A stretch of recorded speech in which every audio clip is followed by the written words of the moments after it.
You feel behind. I know you do. You look at people your age and you see what they have built, where they are, and you feel this quiet panic that you are somehow losing a race you did not sign up for. The job they have, the relationship they are in, the money they are making, the clarity they seem to have. And you look at your own life and you feel the gap. You feel like you should be further along. Like everyone else got a manual for this that you somehow missed. Like time is running out and you're still standing at the starting line while everyone around you is already halfway through the course. And that feeling is real. I'm not going to dismiss it, but I am going to tell you something that changes everything. You are not behind. You are running someone else's race, and that is a completely different problem with a different solution. The race you are measuring yourself against was designed by other people, by society, by your parents' expectations, by what social media tells you a successful life looks like.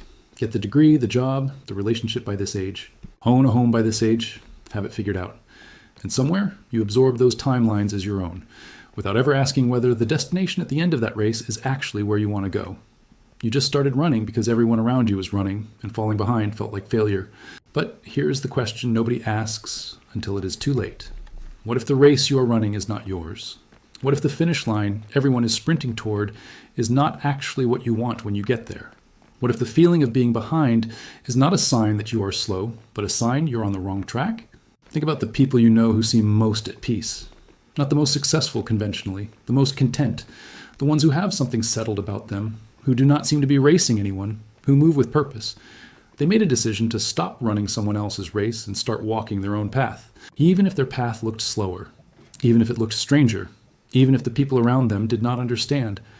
They stopped competing in a competition they never entered and started moving toward what actually meant something. And the peace they have is not the peace of winning.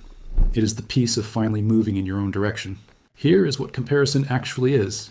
It is measurement without context. You look at where someone else is, but what you never have access to is the full context of their race, what they sacrificed to get there, what they are carrying that you cannot see, what it cost them, what their life feels like from the inside. You are comparing your full, unfiltered reality, your doubts, struggles, and private failures, to someone else's highlights. And you are drawing conclusions about your progress from a comparison that is not even close to fair. You are not measuring the same thing. You are measuring your inside against their outside. And that comparison will make you feel behind no matter how far you have actually come. Social media makes this catastrophically worse. And I think we all know this intellectually, but have not fully reckoned with it practically. The platform is literally designed to show you the best version of everyone else's life in a continuous stream with no pause and no context. Every scroll is a parade of people at their highlight moments. The promotion, the relationship, the holiday, the body, the achievement. And your brain, which evolved in small tribes where comparison was a useful survival tool, cannot process that volume of comparison. Without concluding that everyone is doing better than you, it was not designed for this. Nobody was. The result is a permanent low-grade feeling of being behind that has almost nothing to do with where you actually are, and everything to do with the distorted picture of everyone else that you're consuming every day. So what do you actually do about this? Because awareness is not enough. You can know all of this and still feel the comparison, still feel the panic of being behind. The first thing is to get very clear on what your race actually is. Not the race society laid out, not the race your parents hoped you would run. What do you actually want? What does a life that feels genuinely yours look like? What are the things that would make you stop looking at others? Write those things down. Be honest about them. Not what sounds impressive. What is actually true for you? Until you know what your race is, you will default to running someone else's. And you will feel behind in that race forever because it was never for you. The second thing is to understand that timelines are almost completely arbitrary. The age at which you are supposed to have things figured out is a social construction. There are people who found their direction at 40 who went on to build more meaningful lives than people who found it at 20. There are people who started over completely at 50 and built something extraordinary. The timeline is not the measure. The direction is the measure. The third thing is to stop watching the other runners. Not permanently, but for long enough to reconnect with your own. When you are deep in your own work, building something that matters to you, the comparison noise gets quieter. That absorption is the destination. And it is only accessible when you have chosen a direction that is actually yours. I want to close with something I need you to really hear.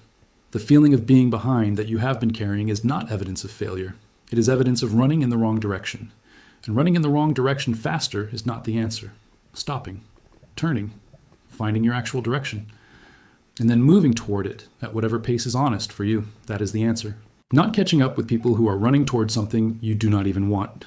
building something that when you arrive at it, you will not need to compare to anyone else, because it will feel so completely and undeniably yours that comparison will have lost its power entirely. That life is available to you. It is not at the end of someone else's race. It is at the end of yours. Stop running their race. Go find yours. You're not behind. You never were. You were just on the wrong track. And I want to say one more thing about the people who have been running the wrong race for a long time. Because some of you are not 22 and just starting out. Some of you are further into life than you want to admit. And the feeling of being behind is not just uncomfortable. It is accompanied by a grief for the time that has already passed, for the years spent running in the wrong direction, for the things you built that turned out not to be what you wanted, for the version of your life you were supposed to be living by now that looks nothing like the one you are actually in. And I want to say something to you specifically, and I want to say it carefully, that grief is real and it is valid, and you do not have to rush past it. But the grief cannot be allowed to become the reason you keep running in the wrong direction. Because the logic of I have already spent so long on this path I might as well keep going is a dangerous trap. Every day you spend continuing in the wrong direction because you have already spent a long time in it is another day added. The best time to change direction was earlier. The second best time is today, not next year, not when things are settled. Today. Because the version of your life that feels genuinely yours is not behind you. It is in front of you. Regardless of how old you are or how long you have been on the wrong track. The right track is still available. The race that is yours to run is still waiting. You just have to be willing to step off the one you are on.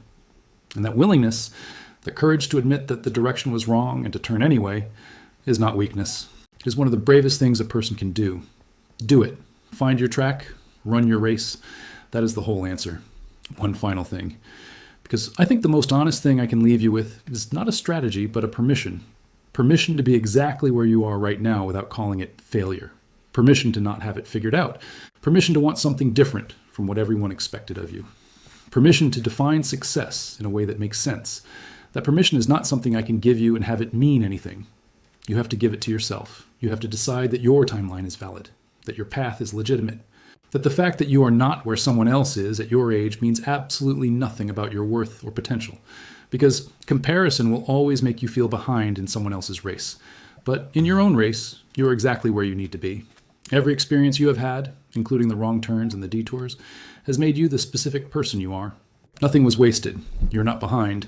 You're exactly on time for the life that is yours. Now go live it.